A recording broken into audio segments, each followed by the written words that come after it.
de poder compartilhar com os irmãos um culto de adoração ao Senhor, de poder ter o privilégio, né? Obrigada. De termos o privilégio de aprender sobre a palavra, né? Porque a gente entende que a palavra do Senhor, ela permanece fiel, né? E aí ela se renova todos os dias nas nossas vidas. Amém? Amém? Então, estou muito alegre de poder estar aqui com a minha família. Agradeço ao presbítero Cláudio, né, por nos convidar por estar aqui. E eu gostaria de compartilhar com os irmãos. Abra comigo aí, livro de Atos dos Apóstolos. Atos capítulo 1. Nós iremos ler alguns versículos do 1 até o verso 14, para que a gente possa entender o que o texto fala conosco. Atos capítulo 1. Escrevi o primeiro livro a Teófilo, relatando todas as coisas que Jesus começou a fazer e ensinar, até o dia em que, depois de haver dado mandamentos por intermédio do Espírito Santo aos apóstolos que escolhera, foi levado às alturas. A estes também, depois de ter padecido, se apresentou vivo, com muitas provas incontestáveis, aparecendo-lhe durante 40 dias e falando das coisas concernentes ao reino de Deus. E comendo com eles, determinou-lhes que não se ausentassem de Jerusalém, mas que esperassem a promessa do Pai, a qual disse ele: de mim ouvistes, porque João na verdade batizou com água, mas vós sereis batizados com o Espírito Santo não muito depois desses dias. Então os que estavam reunidos lhe perguntaram: Senhor, será que este é o tempo em que restaura o rei de Israel? Respondeu-lhes: não vos compete conhecer tempos ou épocas que o Pai reservou pela sua exclusiva autoridade, mas recebereis poder ao descer sobre vós o Espírito Santo, e sereis testemunha, tanto em Jerusalém, como em toda a Judéia, Samaria, até os confins da terra. Dita estas palavras, pois Jesus, elevado às alturas, à vista deles, e uma nuvem o encobriu dos seus olhos. E estando eles com os olhos fitos no céu, enquanto Jesus subia, eis que 2 varões vestidos de branco se puseram ao lado deles e lhes disseram: varões galileus, por que estáis olhando para as alturas? Esse Jesus, que dentre vós foi assunto ao céu, virá de um modo como o viste subir. Então voltaram para Jerusalém, do monte chamado Olival, que dista daquela cidade tanto como a jornada de um sábado. Quando ali entraram, subiram para o cenáculo, onde se reuniam Pedro, João, Tiago, André, Filipe, Tomé, Bartolomeu, Mateus, Tiago, filho de Alfeu, Simão, Zelote, Judas, filho de Tiago. Todos estes perseveraram unânimes em oração, com as mulheres, com Maria, mãe de Jesus, e com os irmãos dele. Amém? Amém. Esse texto ao qual nós acabamos de ler, o Espírito Santo de Deus colocou algo ao meu coração e eu gostaria de compartilhar com os irmãos. Quando nós entramos nesse livro de Atos, né, que Lucas teve o cuidado de introduzir toda a história ali falando, escrevendo, né, aos primeiros membros da igreja de Atos. Eu particularmente costumo dizer que eu, dentre todos os livros gosto do livro de Atos dos Apóstolos, porque ele me traz a igreja primitiva, aos primeiros passos da igreja. E aí, quando eu olho para esse texto, quando eu olho para essa história, o Espírito Santo de Deus fala algo comigo. E é esse algo que eu gostaria de compartilhar com vocês em apenas alguns tópicos. E o título que eu gostaria de dar a essa palavra é O Poder da Igreja sob a Direção do Espírito Santo.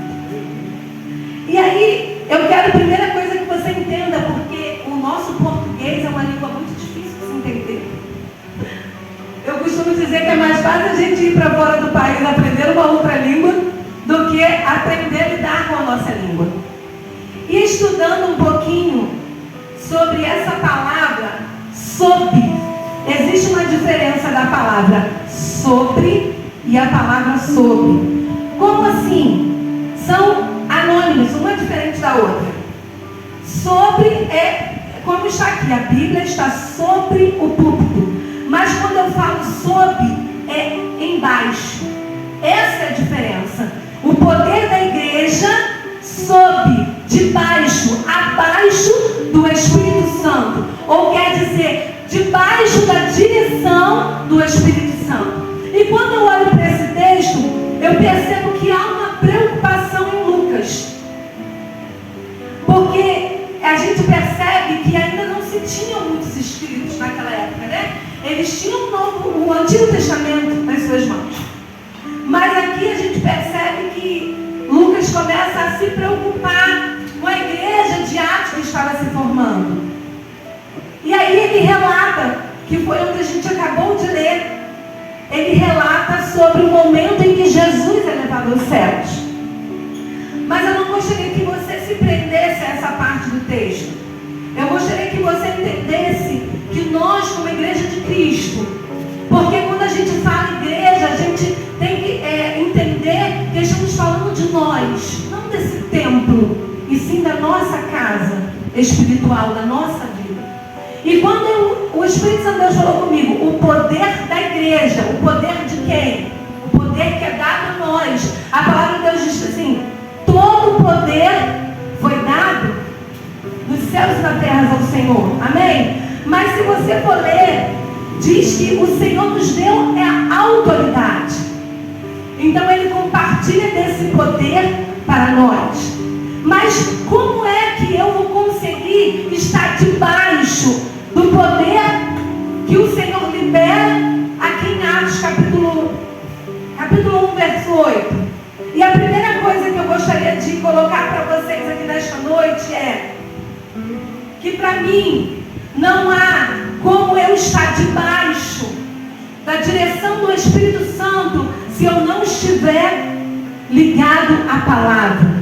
Se eu não tiver a palavra como uma bússola, se eu não tiver a palavra como meu guia, se eu não tiver a palavra como aquela que me orienta, então eu entendo que nós temos que estar debaixo de uma palavra. E nós temos aqui, no capítulo 1 de Atos, no verso 4, ele vai dizer assim: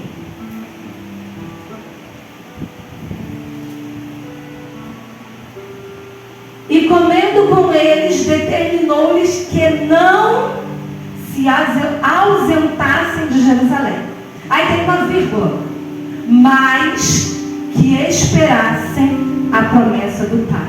Então eles estavam debaixo de uma palavra. E quem nos disse essa palavra? O próprio Senhor Jesus. O próprio Senhor Jesus disse para eles assim, o tempo é de ficar onde? Em Jerusalém. Mas por que, Senhor? Porque é em Jerusalém que vocês têm que ficar para aguardar a promessa. E que promessa é essa? Versículo 8. Mas recebereis poder ao descer sobre vós o Espírito Santo. E aí eu entendo que nós, enquanto igreja do Senhor, estamos debaixo de uma palavra, amém? E que palavra é essa? A palavra do Senhor virá. O mesmo Deus que vos fez subir ao céu é o mesmo Deus que virá. Só que nós não sabemos, não é dado a nós saber o tempo e a hora em que isso vai acontecer. Mas a igreja do Senhor está debaixo da direção do Espírito Santo. Então eu aprendo que nós precisamos estar debaixo de uma palavra, debaixo da palavra do Senhor. E aí, o Salmo 119, 105, que a gente já conhece de qual, vai dizer que ela é o quê? Lâmpada para os nossos pés. É a palavra do Senhor. E aí, eu aprendo algumas coisas. E se você parar para perceber, se o irmão apagar a luz aí, o que vai acontecer? É natural que tudo vai ficar escuro. Mas o que acontece? A gente precisa entender que a escuridão é a ausência de quê? De luz. E o que eu quero dizer para vocês? Que o cristão, a igreja de Cristo, que não tem a palavra como sua bússola, ela vive sem direção. Ela vive no escuro, ela não sabe para onde que vai. Ela pode bater em algo porque ela não consegue enxergar o que está à sua frente. Mas eu entendo que quando eu tenho a palavra de Deus como luz para o meu caminho, como lâmpada para os meus pés, aonde eu pisar vai iluminar, aonde eu andar vai estar iluminado. Iluminado por quê? Pela palavra do Senhor. Aleluia. Mas aí eu preciso também conhecer. Porque não adianta eu falar de algo que eu não conheço. A palavra existe. Mas eu preciso ter conhecimento do que ela diz. E aí, o Espírito Santo nos chama a atenção em uma coisa muito importante. A gente dá valor a tantas coisas nos dias de hoje, mas a gente esquece de dar valor à palavra de Deus. Porque o nosso país, com todas as dificuldades que hoje nós temos enfrentado, e que eles querem mudar essa palavra, mas nós temos liberdade de qualquer hora e qualquer momento pegar a palavra e ler. Se você for para outros países aí fora, você vai ver que as pessoas têm apenas uma folha ou um capítulo dessa palavra. E aí, ouvindo o testemunho da igreja perseguida, você vai ver o relato dos irmãos, que eles pegam uma família, fica com um capítulo durante um mês, e aí eles esmiuçam durante aquele mês todinho todo aquele capítulo, com uma alegria, com uma euforia, com um gozo tão grande, e que quando já vai chegando no final do mês, eles já estão chorando, porque eles sabem que eles vão ficar sem a palavra. Mas a outra família que vai receber aquele capítulo está alegre, porque ela vai ter nas suas mãos a palavra do Senhor. E aí, o Espírito Santo de Deus, ele chama a minha atenção. Ele chama a nossa atenção. Será que nós temos dado o verdadeiro valor à palavra? Eu sempre falo lá em casa, a devocional, o momento de você ler a palavra, tem que ser a primícia do seu dia. Ah, Patrícia, mas você não me conhece, eu preciso levantar de manhã, eu trabalho muito cedo. Querido, é a sua vida com Deus, o seu relacionamento com Deus, é a luz para o seu caminho. Se você não estiver pautado nela, vai ter um momento que vai tropeçar. Vai ter um momento que você vai cair, porque está faltando luz. Não tem quando você vai pelo caminho, né? Tem um dado momento que você vai caminhando, enquanto tem uma luz, você ainda consegue visualizar ali. Mas quando o poste, a lâmpada está queimada, não botaram lâmpada naquele espaço, você tem que andar devagar, né? Ou andar medindo o chão. Por quê? Porque você não consegue mais ver com clareza o seu caminho. Assim somos nós, Igreja de Cristo, que não andamos debaixo da palavra. E aí eu entendo que, para que eu receba poder da parte do Senhor, que eu seja uma igreja que transborde o poder de Deus, eu preciso estar debaixo da palavra. E eu me lembro que quando o Senhor chamou a Josué, que eu costumo dizer que substituir Moisés não foi fácil. Às vezes as pessoas falam, Josué, mas se coloca no lugar de Josué. Moisés estava à frente do povo de Israel, o povo que Deus havia tirado da escravidão e levado para uma terra que o Senhor havia prometido, uma terra que manava leite e mel. E aí, no meio daquela caminhada toda, o povo só ia crescendo, né? Se multiplicando e por aí vai. E de repente, veio a palavra do Senhor para ele. Moisés, meu servo, é morto. Mas aí, voltando um pouquinho lá atrás, se você for ler no versículo, aí em Deuteronômio ainda 31, você vai ver que Moisés já estava preparando Josué para trilhar esse caminho. Mas uma coisa é você se preparar, outra coisa é você já estar. Porque enquanto ele estava sendo preparado, Moisés ainda estava ali. Então qualquer dúvida que ele tinha, ele podia chegar a Moisés e perguntar: como que eu faço isso se eu me deparar com uma situação dessa? Mas nesse capítulo 1 de Josué, Moisés já não estava mais ali. E o texto vai dizer, no versículo 8, 1:8, não cesses de falar deste livro da lei. Antes, medita nele de dia e noite, para que tenha cuidado de fazer segundo tudo quanto nele está escrito. Não para por aí. Então farás prosperar teu caminho e serás bem-sucedido. Aqui tem uma chave. E essa chave é aberta onde? Na palavra. E ele diz, não sou eu que estou dizendo, é a palavra. Se você meditar nela de manhã, quando você acordar, e você meditar nela antes de você dormir, o que vai acontecer com você? O seu caminho prosperará. E tudo que você fizer será bem sucedido. Por quê? Porque o teu caminho está sendo iluminado. Iluminado por quem? Pela palavra. Amém? Então eu entendo e aprendo que para que eu esteja debaixo, para que eu esteja sob a direção do Espírito Santo, eu preciso estar ligada, direcionada pela palavra. Amém? A segunda coisa que nós precisamos ter sobre a direção do Espírito Santo é a comunhão. E aí a gente vai lá para o verso 14 de Atos. E algo que me chama a atenção é que ele vai dizer assim: todos estes perseveraram unânimes. Mas ele diz de que forma? Em oração. Com as mulheres, e aí ele vai dizendo quem estava lá.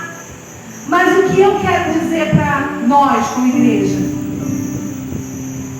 Quando o Senhor Jesus falou para eles que eram para eles se reunirem, e aí ele vai dizer assim: ficar em Jerusalém, né? Mas para que vocês esperem a promessa do Pai. Mas ele fala para que todos ficassem o quê? Reunidos. Versículo 6. Então os que estavam reunidos, então eu entendo que essa reunião era estar junto. E eu não consigo ter comunhão com a nossa irmã Zeli se eu não estiver com ela. Eu consigo ter comunhão com ela se eu vejo ela hoje, daqui um mês eu volto a ver ela de novo? Que comunhão é essa? Não há E eles falam que eles perseveraram unânimes. E aí o outro texto vai dizer, todos os dias do templo, nas casas, como? Na comunhão, como? No partir do pão, como? Nas orações. E aí eu entendo que estar sob a direção do Espírito Santo estar direcionado pela palavra. E a palavra, ela nos direciona a estar em comunhão. E aí a gente percebe que essa comunhão, ela vem quando eu procuro saber do meu irmão. Quando eu procuro saber o que está acontecendo com ele. Nós, enquanto igreja, somos uma família, amém? E aí o texto vai dizer que nós somos o corpo de Cristo. E aí o texto vai dizer mais profundo ainda, que ele tem membros. Amém? Os irmãos estão me acompanhando? Eu estou falando sobre comunhão. Comunhão do corpo de Cristo, que nós temos que estar debaixo sobre a direção do Espírito Santo. E a direção do Espírito Santo é comunhão. E não existe relacionamento, não existe comunhão sem relacionamento. É aquela coisa de você ligar, de você saber como é que está. E quanto mais a gente se aproxima, mais a gente conhece, né? Aí a gente conhece as manias, as brincadeiras, sabe se é sério demais, sabe se é brincalhão. Você sabe o que você pode fazer, o que você não pode fazer. No momento de comunhão, aquele momento de estar junto, é que você vai saber a necessidade do outro. Porque você sai da sua casa, você vem para a igreja, assiste o culto, adora o Senhor, mas ninguém sabe o que está acontecendo, o que você deixou em casa, qual é a dificuldade que você tem passado, a não ser no momento de comunhão, no momento da oração. Quando a gente está reunido em oração e tem aquele espaço assim, irmãos, agora você vai fazer o seu pedido de oração. Aí um se levanta, o outro se levanta, e ali você conta as suas necessidades. E nós somos uma igreja, a igreja de Cristo, é uma igreja que precisa estar andando em comunhão. E essa comunhão, como foi bem falado aqui na palavra de oferta, não é uma comunhão que eu vou ficar só eu e a família do presbítero Cláudio. Não, essa comunhão tem que transbordar. Tem que ir para a casa da irmã Maria, tem que ir para a casa do irmão José, tem que ir para a casa de todo mundo, até que toda a igreja esteja envolvida nessa comunhão. Porque o corpo e os membros estão ligados à cabeça que é Cristo. Então eu preciso entender que quando eu estou andando e eu tropeço e bato com a ponta do dedo, todo o meu corpo sente. O que bateu foi todo o corpo? Não. O que bateu foi o meu dedo mindinho. Mas todo o meu corpo está sentindo a dor daquele dedo. Então quando a irmã Maria não vem, quando o irmão José não vem, quando você sente falta de alguém, não espera não, irmão. Vá até lá. Hoje a gente tem tanto recurso, tem WhatsApp, tem celular. A gente tem recursos para usar. Porque às vezes a nossa vida é tão corrida, mas você pode mandar um zap, você pode ligar e saber por que a irmã não vem. E aí, essa comunhão é no partir do pão. Como foi falado aqui. E irmãos, esse partir do pão é extraordinário. Porque quando Jesus está reunido com os discípulos e eles estão no momento de ceia, no momento de comunhão à mesa, o que o texto vai dizer? Que ele partiu o pão. Mas e aí, o que ele fez? Ele entregou ao próximo. E o próximo partiu e deu ao próximo, que partiu e deu ao próximo. Foi uma comunhão que ela foi passando a cada um até chegar em todos que estavam ali. E aí, eu entendo que essa comunhão é repartir aquilo que temos. Porque era assim que a igreja primitiva vivia. No entanto, quando vai contar a história lá,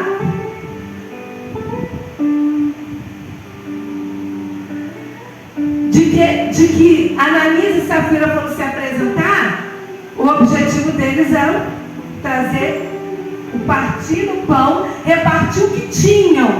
O objetivo era esse. Porque se você for ler o texto, vai dizer que eles vendiam o que eles tinham e dividiam com todos. Só que, infelizmente, tem aqueles que querem parecer que estão partindo pão, mas não estão partindo pão. E nós temos que ter cuidado com isso, irmãos. Partir o que temos é o que você realmente tem e dividir com o outro. Porque eu posso simplesmente dizer que eu tenho A para partir o A, mas lá em casa ficou B, C e D e eu não quero partir. Quando ele fala partir o que temos, eu entendo que vai muito mais além do que eu posso apalpar. Eu entendo que esse partir o que temos é o dom que Deus te deu.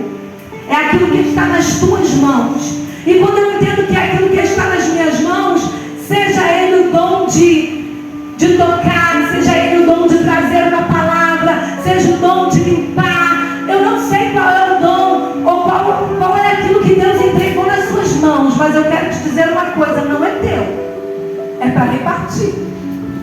Porque o pão foi repartido e aquilo que o Senhor te deu também é para ser repartido. E aí eu falo lá em casa com meu filho, eu falei assim, olha, eu sei que Deus te deu um dom, né? Gosta da área da música, amém, que Deus te use onde você estiver. Mas esse dom é para contribuir que o reino do Senhor cresça. Então eu entendo que é uma ferramenta para o crescimento do reino. Ele não pode ser maior do que o propósito. Qual é o propósito de você utilizar aquilo que Deus te deu? Que vidas sejam alcançadas. Então eu falo com ele, se é ali na bateria que Deus vai te dar, que quando você tocar, quem estiver lá atrás sinta a presença do Espírito Santo. Se é na guitarra, Deus vai te usar, quem estiver passando lá fora, seja liberto pelo poder. Se é a palavra que Deus vai te usar, quando você estiver pregando, alguém será curado, liberto e transformado pela ferramenta que Deus te deu. Quando você estiver adorando, que assim como Davi tocava aquela harpa e o espírito maligno saía, que é o abrir da sua boca, aonde tiver o espírito maligno, a pessoa seja liberta. Esse dom que Deus distribuiu para que nós administrássemos na comunhão é do reino, não é teu, não é meu. E aí é o que eu costumo falar. Não é sobre mim que estamos dizendo, é sobre o Senhor, é sobre a palavra. Nós aqui hoje, eu sou apenas um instrumento, mas quem está sendo falado aqui é o reino, é a palavra. E quando eu for partir o pão, não é sobre o pão, não é sobre o que eu estou partindo, é sobre o Senhor, é sobre o corpo do Senhor, é sobre a obra do Senhor. Por isso que o texto vai dizer sobre as esmolas, que quando a sua mão direita faz, a esquerda não precisa saber. Então essa comunhão é aquela coisa que só você e o Senhor sabem. Você sabe que a irmã fulana está passando uma dificuldade, você sabe que alguém está passando por uma necessidade, e aí o Espírito Santo de Deus te dá condição, te abençoa, e você vai lá e abençoa aquela família. Isso é comunhão. Isso é partir do pão. Isso é repartir o que você tem, repartir quem você é, se colocar à disposição uns dos outros.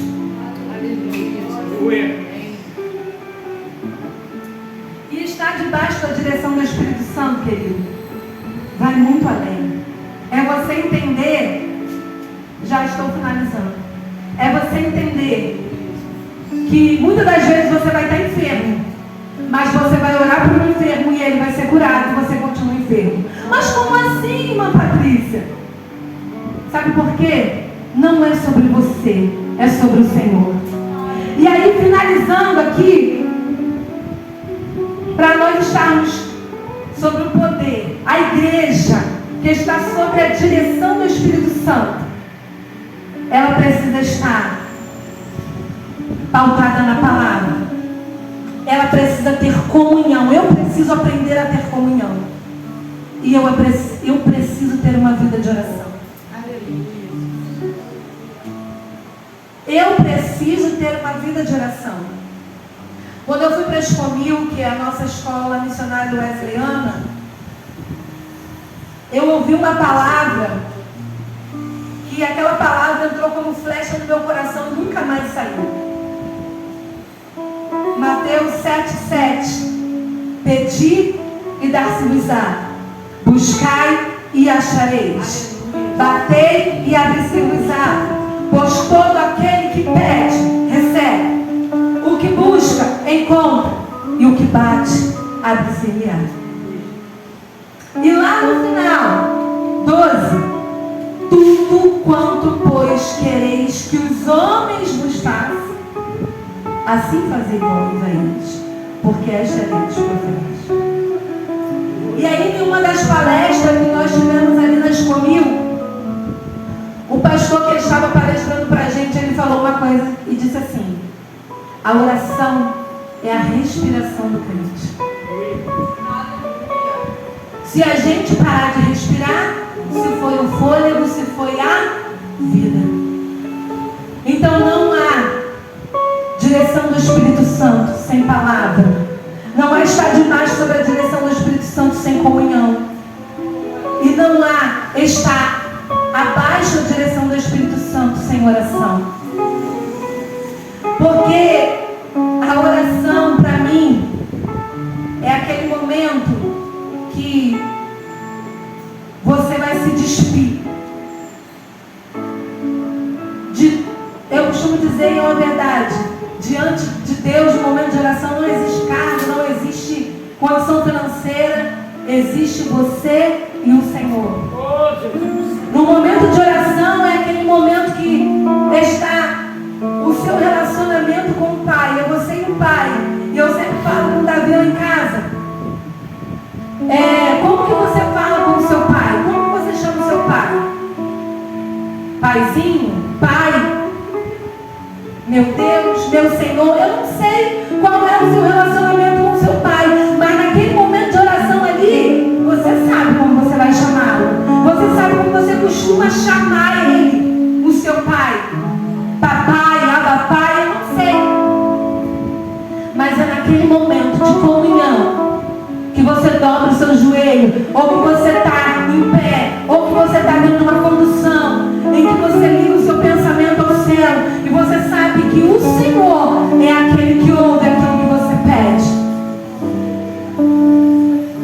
Finalizando aqui, que vocês possam, nessa noite, entender que a igreja de Cristo, que somos nós, precisamos estar debaixo da direção do Espírito Santo. E aí, versículo 8, como eu falei, não é para nós, para sermos o quê? Testemunhas, é isso que o texto diz. E aí a testemunha, eu falo, gente, às vezes os adolescentes falam assim, tia, mas eu não sei evangelizar. Evangelizar é um negócio difícil. Eu costumo dizer para eles, evangelizar é testemunhar. Testemunhar de quê? Daquilo que Cristo fez na sua vida. Ninguém melhor do que você para dizer do que Cristo já fez, do que Cristo está fazendo na sua vida, amém? Amém. Então, eu falo, quando a gente sai para evangelizar, a gente não vai falar do irmão fulano, da irmã fulano, você vai falar de você. Olha, um dia eu tive um encontro com Cristo. A minha vida sem Cristo era assim, mas hoje com Cristo é assim. E se você quiser ter uma novidade de vida, eu tenho uma solução para você. Cristo. Não tem dificuldade nenhuma em falar daquilo que você viu, porque é testemunha, ela vai dizer daquilo que viu. A irmã contou um testemunho aqui, o Anderson contou um testemunho, o presbítero Cláudio sempre conta algum testemunho, relato de oração. Isso é o quê? Falar daquilo que vive. É uma comunhão diária com o Senhor, com os irmãos. Então, que a gente possa ter uma vida de oração. Eu costumo dizer que nessa vida de oração, principalmente para nós mulheres, né? A gente é muito, eu particularmente sou muito acelerada. Então eu falo que eu tenho que entrar no meu momento de oração e desacelerar. Porque eu já fui muito de dobrar os joelhos, Senhor Jesus, muito obrigado por minha vida, Senhor. E aí, a gente precisa entender. E aí, quem vai falar muito bem sobre isso é a carta aos Filipenses. Que a gente tem que pedir, interceder, mas também tem que dar ações de graças. E às vezes é uma correria tão grande que a gente tem uma lista tão grande de pedido para fazer, tanto pedido de oração, é tanta gente para a gente orar, e a gente esquece de ficar ali quietinho, só agradecendo ao Senhor pelo dia, por tudo que Ele fez, por nós estarmos vivos, pelas bênçãos que o Senhor tem nos dado. E ainda mais do que isso, a gente precisa entender que no nosso momento de oração existe um momento de se calar, porque a gente fala muito, né? Eu não sei vocês, mas eu, para orar, a gente fala demais. E a gente só fala, eu fico imaginando, a imaginação, tá, gente? Deus querendo falar com a gente, mas vai logo que você tem que esperar, Senhor, eu estou aqui, Senhor, o Senhor está me vendo, Senhor, a prova está grande, Senhor, Senhor, Senhor. E aí, Deus quer só que você tenha uma pausa para Ele te orientar, para Ele trazer uma luz, te dar uma direção, mas a gente só fala. E o momento de oração é o seu momento de comunhão. É aquele momento que, se você quiser deitar, você deita. Não tem, eu costumo dizer que não tem parâmetro para oração, né? Quantas vezes eu fui para o monte, que a minha vontade era deitar no monte só ficar lá. Tem dias que você vai querer orar deitado, em pé, de joelho, eu não sei. Tem dias que você vai querer correr, eu não sei. Eu não sei como que está o seu ambiente de oração. Mas você precisa entender que no meio disso tudo tem um princípio. E a palavra de Deus diz assim: em tudo sejam conhecidos diante do Senhor as nossas orações, petições, mas com ações de graça. Amém? Eu gostaria de te convidar a se colocar de pé. E eu já termino aqui.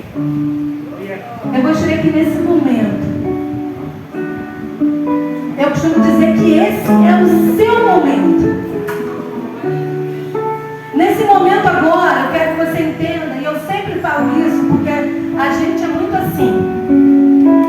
Eu vou fazer um parâmetro por mim. Eu quero que nesse momento de oração, você olhe para a igreja que é você. Você não vai orar por quem não está aqui ou para quem está do seu lado. Não. Nesse momento agora, você vai conversar com o seu pai e vai dizer: Senhor, eu ouvi a tua palavra. E a tua palavra diz que eu preciso estar debaixo da direção do Espírito Santo. Porque quando o Senhor subiu, Ele deixou conosco a presença do Espírito Santo. Amém? Amém. E o Espírito Santo é o quê? Poder. O Espírito Santo é o quê? Revestimento. Para quê? Para que possamos ser testemunhas. Através da palavra, da comunhão e da oração. E eu quero que você tire esse momento agora para falar com o seu Pai, com o seu Senhor, que está presente neste ambiente de adoração.